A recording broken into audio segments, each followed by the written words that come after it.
So the question is, when do you decide to take the company public? So at some point, when you have a group of employees and investors, everyone has invested in it, in the company with the idea that they will have some liquidity in the stock. And so it's a when rather than an if. Well, hopefully if you're being successful enough.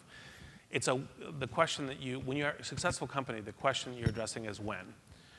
And so what you want to do is you want to build as much into the company culture, the momentum, a kind of a solid team culture, business model, and all the rest of the stuff. And you want to get all of that really established. You want to make it reliable enough that, because one of the requirements from the public market investors is that they understand it with a fairly high degree of precision on a quarterly basis. You make it reliable enough that people go, okay, I can understand how this goes. And then you choose a time that's based on when it's good for your employees, when you may need to have liquidity for doing acquisitions or expanding the business.